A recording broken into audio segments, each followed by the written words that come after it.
হযরত মূসা আলাইহিস সালাম দেখতেছেন ছোট্ট বাচ্চাকে মা যেমনি কোলে করে নিয়ে খাবার খাওয়ায়, সন্তান নিজের মাকে কোলে করে নিয়ে খাবার খাওয়াচ্ছে। ও মুসলমান ভাইরা, আপনার জন্য জান্নাত এবং জাহান্নাম আপনার আব্বা আম্মা যদি আপনার জন্য দোয়া করে জান্নাতে চলে যাবেন, আর বদদোয়া করলে 100% লিখে রাখেন জাহান্নামে যাওয়া লাগবে।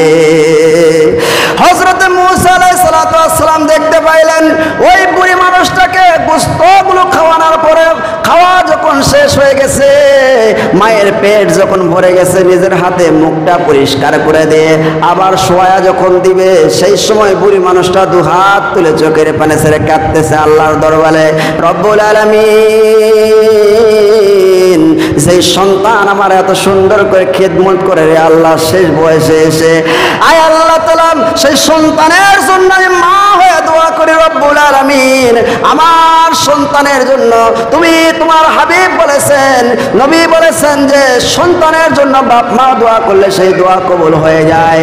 আমি দোয়া করি গো আল্লাহ, আমার সন্তানকে মূসা নবীর সাথে তুমি জান্নাত দান করে দাও। আল্লাহ রাব্বুল আলামিন দোয়া কেমনে কবুল করেছে চিন্তা করেন। মূসা আলাইহিস সালাম দৌড়ে গিয়ে বলতেছে, মা আল্লাহ রাব্বুল আলামিন তোমার দোয়াকে কবুল করে নিয়েছে, আমি হলাম মূসা কালিমুল্লাহ, আমার আল্লাহ জানায়া দিয়েছে আপনার সন্তান হবে আমার সাথে জান্নাতি। সকলে বলুন আল্লাহুম্মা আমিন। যারা বিশ্ব নবী জনাব মুহাম্মদুর রাসূলুল্লাহ সাল্লাল্লাহু আলাইহি সাল্লামকে একজন সাহাবী ওযুর পানি দিলেন, ওযুর পানি দিচ্ছেন, রাসূল পাক সাল্লাল্লাহু আলাইহি সাল্লাম ওযু করলেন, ওযু করার পরে বললেন, সাহাবী রে তুমি আমার কাছে কি চাও? তুমি যা চাবে আজকে আমি তোমাকে তাই দিয়ে দিব, বলো তুমি কি চাও? সালমা সীতা, তুমি আজকে যা চাবে আজকে আমি তোমাকে তাই দিয়ে দিব। সেই সময় সাহাবী বললেন, ইয়া রাসূলুল্লাহ, ইয়া হাবিবাল্লাহ, আমি আপনার সাথে জান্নাতের মধ্যে থাকতে চাই। আল্লাহর হাবিব বললেন, ও সাহাবী এমন একটা আবদার করো না, সেই আবদারটা আমি পূরণ করতে পারবো না। সাহাবী বললেন, ইয়া রাসূলুল্লাহ, ইয়া হাবিবাল্লাহ, যদি আপনার সাথে আমি জান্নাতে রফিকতু বিনাল জান্নাহ ফিল জান্নাহ, আমি আপনার সাথে যদি জান্নাতে না থাকতে পারি আমার আর কোনো কিছু চাওয়ার নাই। চিন্তা করেছেন, নবী বলেছেন যা চাইবে আজকে সালমা সীতা আজকে তাই দিয়ে দিব। আমাদেরকে এরকম বললে আমরা কি বলতাম? 10 কেজি সৈন্য দাও, একবার আলাই এমপি হবার চাই, ঠিক কিনা কন? একবার হলে ওর 14 গোষ্ঠী ফানাস, ওই এত টাকা খাইছে মারে, ওই চলবে ওর 14 গোষ্ঠী চলে, মরার পরও 100 বছর পর্যন্ত টাকা খালেও শেষ হবে না, এত মারেছে, জোরে জোরে কন, ঠিক কিনা? কিন্তু সাহাবী বলতেছে কি আমি আপনার সাথে জান্নাতে থাকতে চাই। রাসূল পাক সাল্লাল্লাহু আলাইহি সাল্লাম বললেন, ও সাহাবী যদি তুমি আমার সাথে জান্নাতে থাকতে চাও তাহলে তোমাকে একটা কাজ করতে হবে, সেই কাজটা হলো বেশি বেশি করে সিজদা দাও, তাহলে আমি নবীর কাছাকাছি চলে যাবে। জোরে কোন সুবহানাল্লাহ। ভালো মানুষ যদি হতে চান বেশি বেশি করে নামাজ পড়েন, আল্লাহকে সিজদা দেন, আল্লাহ রাব্বুল আলামিন আল্লাহর নৈকট্য বান্দা বানায় দিবে। জোরে কোন সুবহানাল্লাহ। হযরতে মূসা কালিমুল্লাহ আল্লাহ রাব্বুল আলামিনকে বলেন, আল্লাহ আমার সাথে জান্নাতি হবে কে? আল্লাহ পাক বললেন, অমুক বাজারে একটা কসাই আছে, কসাই, এই কসাই তোমার সাথে জান্নাতি হবে।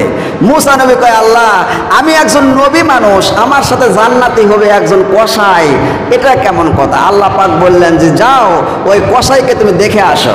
বাজারে চলে গেলেন, যাওয়ার পরে দেখতেছে কসাই বাজারে গোশত বিক্রি করতেছে।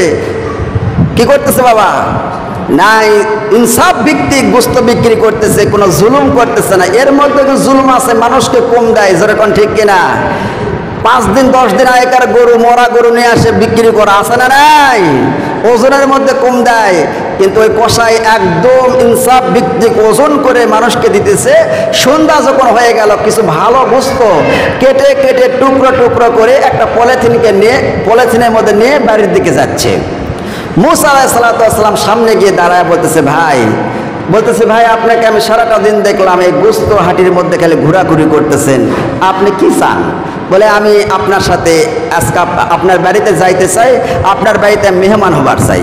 মুসা নবীর উদ্দেশ্য হলো যে এই মানুষটা কি আমল করে যার কারণে আল্লাহ পাক আমার সাথে তাকে জান্নাতি বানাইছে, জোরে কোন সুবহানাল্লাহ, এই আমলটা দেখার জন্য। সেই সময় কসাই বললেন ভাইজান কোনো আপত্তি নাই, চলেন, কারণ বাড়িতে মেহমান আসার 40 দিন আগে আল্লাহ পাক বরকত পাঠায় দেয়, সুবহানাল্লাহ কোন। মেহমান তার নিজের রিজিক খায়া চলে যায় আর মেজবানের বাড়িতে বরকত রেখে যায়। আল্লাহর হাবিব বলেছেন সেই বাড়িতে যত বেশি মেহমান আসবে সেই বাড়ির মধ্যে বরকত হবে, সুবহানাল্লাহ কোন। আর আমাদের বাড়িতে মেহমান আসলে আমাদের মুখ কালা হয়ে যায়, আছে না নাই? মেহমানকে দেখতেছে, মেহমান আসতেছে, বিয়ান আসতেছে, বিয়ানকে দেখে বাড়ির মধ্যে ঝগড়া লাগছে, দুই বিয়ান গেটের মধ্যে এখন ঢুকবে না, বাড়াবে, তাল পাচ্ছে না, দুইজন এমন ঝগড়া, আওয়ামী লীগ বিএনপি লাগে গেছে, দুইজন মারামারি ফাটাফাটি। এবার বিআইটা অনেক কষ্ট করে বাড়ির মধ্যে ঢুকছে, আসসালামু আলাইকুম। ওয়ালাইকুম আসসালাম। বিআই আছে দেখেন, যখন সালামের উত্তর নিচে গরম হয় একটা বিআই থাক, আজকে আমি আর একদিন আসবো বলি, আরে বসেন, খাওয়া দাওয়া করে যান, আপনার বিয়ান পাক করুক, রান্না করুক, তারপরে একদিন আসবো। যখন চলে যায় সেই সময় স্ত্রীকে বলে অভিনয়টা খুব ভালো করেছো, তোমাকে থ্যাংক ইউ। ওরা অভিনয় ছিল, কি ছিল? অভিনয় ছিল। মেহমান আসলে মন খারাপ করে, মেহমান বাড়িতে আসা বরকত, সুবহানাল্লাহ কোন, আরো জোরে কোন সুবহানাল্লাহ। ওই কসাই মানুষ, গরিব মানুষ খুশি হয়ে গেলেন যে আমার বাড়িতে আপনি মেহমান হবেন, আমি খুব খুশি হয়েছে, চলেন। নিয়ে গেলেন বাড়িতে, যাওয়ার পরে নিজের হাতে গোস্তগুলো রান্না করলেন। রান্না করার পরে একটা ঘরের মধ্যে একটা উপরে একটা এরকম ভাবে ঝাঁকুনি আছে, সেই কুঠুরির মধ্যে থেকে একটা বুড়ি মানুষ, বৃদ্ধা মানুষ, খুব জীর্ণ শীর্ণ, একেবারে গায়ের মধ্যে কোনো গোস্ত নাই, হাড্ডি খালি, ওই বুড়ি মানুষটাকে কোলের মধ্যে নিয়ে আসলেন। আসলে ওই বুড়ি মানুষটা ওই কসাইয়ের মা, সুবহানাল্লাহ কোন। কোলের মধ্যে নিয়ে বুড়িটাকে নিজের ওই মাকে নিজে এরকম গোস্তগুলো খাওয়াচ্ছে, যেগুলো গোস্ত শক্ত খাইতে পারে না, নিজে চাবায়া নিজের মাকে খাওয়ায় দিচ্ছে, সুবহানাল্লাহ কোন। আমার ভাইয়েরা, হযরতে মুসা আলাইহিস সালাম দেখতেছেন ছোট্ট বাচ্চাকে মা যেমনি কোলে করে নিয়ে খাবার খাওয়ায়, সন্তান নিজের মাকে কোলে করে নিয়ে খাবার খাওয়াচ্ছে। ও মুসলমান ভাইয়েরা, আপনার জন্য জান্নাত এবং জাহান্নাম আপনার আব্বা আম্মা যদি আপনার জন্য দোয়া করে জান্নাতে চলে যাবেন, আর বদদোয়া করলে 100% লিখে রাখেন জাহান্নামে যাওয়া লাগবে। হযরতে মুসা আলাইহিস সালাম দেখতে পাইলেন ওই বুড়ি মানুষটাকে গোস্তগুলো খাওয়ানোর পরে, খাওয়া যখন শেষ হয়ে গেছে, মায়ের পেট যখন ভরে গেছে, নিজের হাতে মুখটা পরিষ্কার করে দিয়ে আবার শোয়া যখন দিবে, সেই সময় বুড়ি মানুষটা দুহাত তুলে চোখের পানি ছেড়ে কাঁদতেছে আল্লাহর দরবারে, রব্বুল আলামিন,